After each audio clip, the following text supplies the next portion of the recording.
Bismillahirrahmanirrahim. Assalamualaikum warahmatullahi wabarakatuh.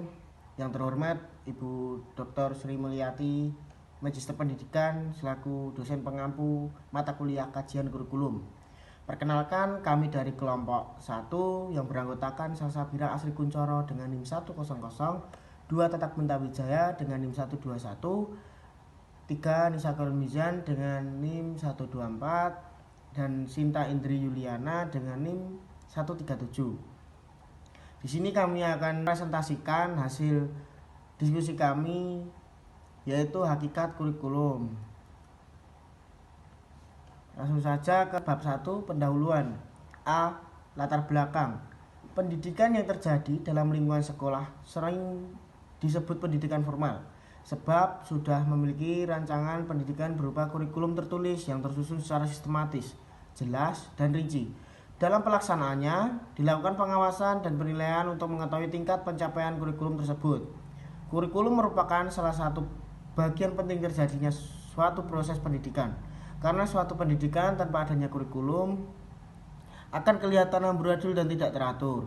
Hal ini akan menimbulkan perubahan dalam perkembangan kurikulum, khususnya di Indonesia. Kurikulum merupakan salah satu alat untuk mencapai tujuan pendidikan dan sekaligus digunakan sebagai pedoman dalam pelaksanaan proses pembelajaran pada berbagai jenis dan tingkat sekolah. Kurikulum menjadi dasar dan cerminan falsafah pandangan hidup suatu bangsa, akan diarahkan kemana dan bagaimana bentuk kehidupan bangsa ini di masa depan. Semua itu ditentukan dan digambarkan dalam suatu kurikulum pendidikan. Kurikulum haruslah dinamis dan terus berkembang untuk menyesuaikan berbagai perkembangan yang terjadi pada masyarakat dunia dan haruslah menetapkan hasilnya sesuai dengan yang diharapkan. Selanjutnya ke B, rumusan masalah. 1. Apa yang dimaksud dengan kurikulum? 2. Bagaimana konsep dari kurikulum? 3. Apa saja fungsi dari kurikulum? 4. Apa saja komponen yang terdapat pada kurikulum? 5. Apa peranan yang ada pada kurikulum? 6. Apa saja tujuan kurikulum? 7. Bagaimana manfaat yang terdapat pada kurikulum? Poin C, tujuan masalah. 1. Untuk mengetahui apa yang dimaksud dengan kurikulum. 2. Untuk mengetahui konsep kurikulum. 3. Untuk mengetahui fungsi kurikulum. 4. Untuk mengetahui komponen kurikulum. 5. Untuk mengetahui peranan kurikulum. 6. Untuk mengetahui tujuan kurikulum. 7. Untuk mengetahui manfaat kurikulum. Bab 2, pembahasan. A. Pengertian kurikulum. Kurikulum merupakan salah satu bagian penting terjadinya suatu proses pendidikan. Karena suatu pendidikan tanpa adanya kurikulum akan kelihatan amburadul dan tidak teratur. Hal ini akan menimbulkan perubahan dalam perkembangan kurikulum, khususnya di Indonesia. Kurikulum merupakan salah satu alat untuk mencapai tujuan pendidikan dan sekaligus digunakan sebagai pedoman dalam pelaksanaan proses belajar mengajar pada berbagai jenis dan tingkat sekolah. Kurikulum menjadi dasar dan cermin falsafah pandangan hidup suatu bangsa, akan diarahkan kemana dan bagaimana bentuk kehidupan bangsa ini di masa depan. Semua itu ditentukan dan digambarkan dalam suatu kurikulum pendidikan. Kurikulum haruslah dinamis dan terus berkembang untuk menyesuaikan berbagai perkembangan yang terjadi pada masyarakat dunia dan haruslah menetapkan hasilnya sesuai dengan yang diharapkan.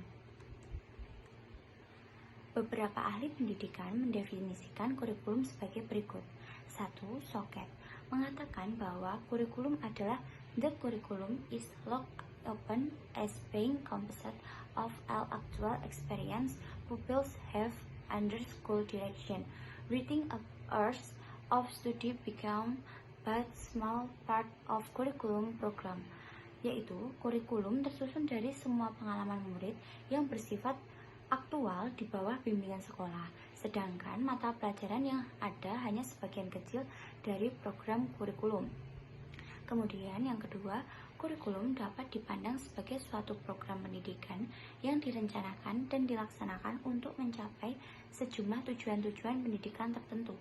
Kemudian yang ketiga ada Ronald J. Doll mengatakan bahwa kurikulum adalah all the experience which are offered to learners under the auspices or direction of the school. Yang artinya, kurikulum meliputi semua pengalaman yang disajikan kepada peserta didik di bawah bantuan atau bimbingan sekolah. Kemudian, yang keempat ada Maurice Johnson mengatakan bahwa kurikulum adalah a structured series of intended learning outcomes. Definisi menurut Maurice Johnson ini merupakan bentuk pengajuan keberatan terhadap konsep pengertian kurikulum yang dikemukakan oleh Ronald J. Doll. Lebih lanjut, menurutnya bahwa pengalaman hanya akan muncul apabila terjadi interaksi antara peserta didik dengan lingkungannya. Interaksi seperti itu bukan kurikulum, tetapi pengajaran.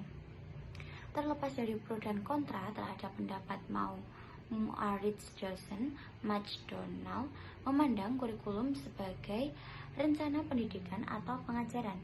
Menurut dia, sistem persekolahan terbentuk atas 4 sistem, yaitu A. Mengajar merupakan kegiatan atau perlakuan profesional yang diberikan oleh guru. B.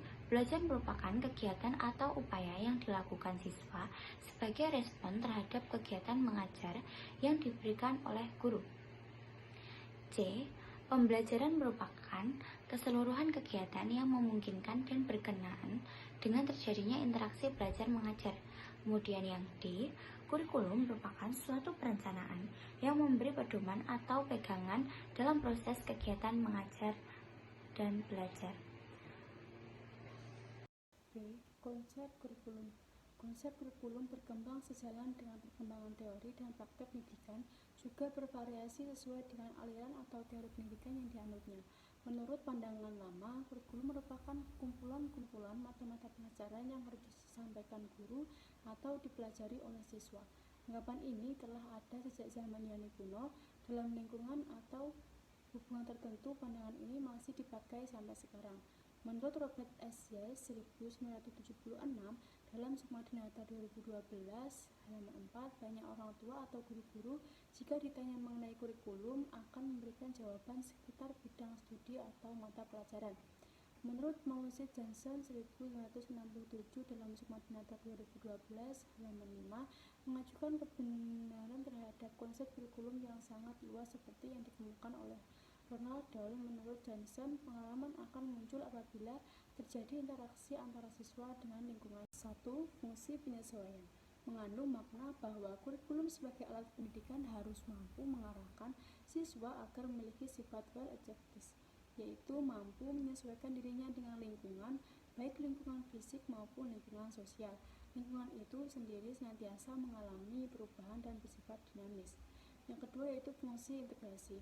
Mengandung makna bahwa kurikulum sebagai alat pendidikan harus mampu menghasilkan pribadi-pribadi yang utuh.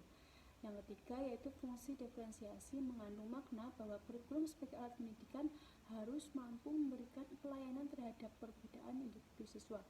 Yang keempat yaitu fungsi persiapan.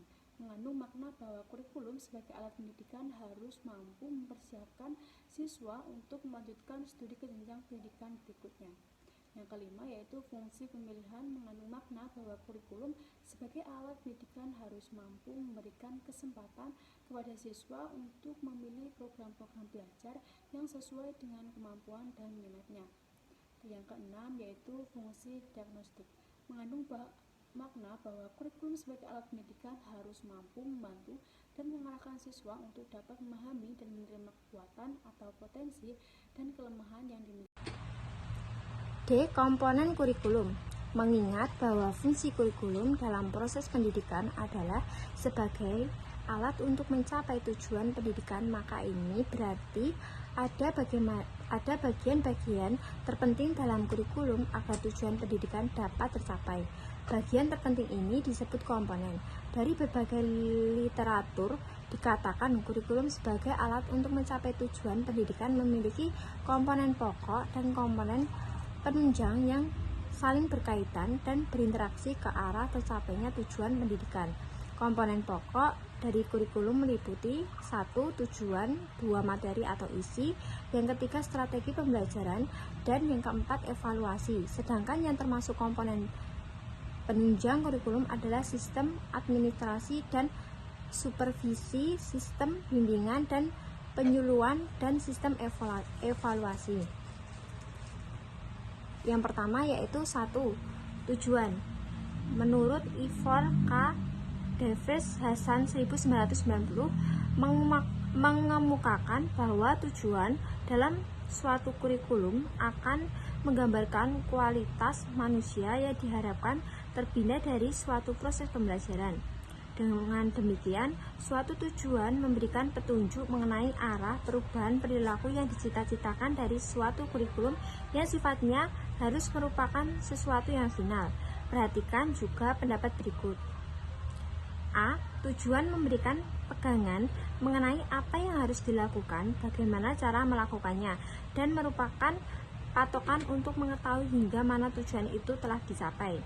Menurut Nasution 1987. Yang B. Tujuan memegang peranan sangat penting, akan mewarnai komponen-komponen lainnya, dan akan mengarahkan semua kegiatan mengajar. Menurut Saudi 1988. Yang C. Tujuan kurikulum yang dirumuskan menggambarkan pandangan para pengembang kurikulum mengenai pengetahuan, kemampuan, serta sikap yang ingin dikembangkan. Menurut Hasan 1990. E. Peranan kurikulum. Secara umum, peranan dapat diartikan sebagai suatu sikap atau perilaku yang ditunjukkan atau dijalankan oleh subjek karena hak dan kewajiban yang melekat pada status atau kedudukannya. Peranan kurikulum dibagi menjadi 3, yaitu A. Peranan konservatif. Ini pada hakikatnya menempatkan kurikulum yang dikembangkan memiliki kesadaran dan muatan masa lampau dalam relasinya dengan masa kini. B. Peranan kreatif menekankan bahwa kurikulum harus mampu mengembangkan sesuatu yang baru sesuai dengan perkembangan yang terjadi dan kebutuhan-kebutuhan masyarakat pada masa sekarang dan kecenderungan masa mendatang. Yang C. Peranan kritis dan evaluatif, artinya kurikulum memiliki tugas dan tanggung jawab untuk membangun siswa atau masyarakat yang peka terhadap situasi dan kondisi yang ada serta mampu untuk mengambil keputusan nilai yang solutif untuk kemajuan. Ya, terima kasih untuk bab 3 penutup. Simpulan bahwa kurikulum adalah semua pengalaman, kegiatan, dan pengetahuan peserta didik di bawah bimbingan dan tanggung jawab sekolah atau guru. Dengan demikian, semua kegiatan yang dilakukan peserta didik memberikan pengalaman belajar yang selanjutnya akan menjadi kristal nilai yang akan dipraktekkan dalam kehidupan yang lebih luas di masyarakat.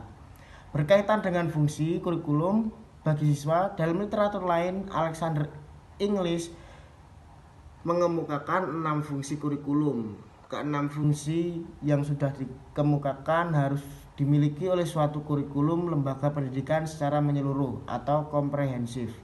Dengan demikian, kurikulum dapat memberikan pengaruh bagi pertumbuhan dan perkembangan siswa dalam rangka pencapaian tujuan pendidikan.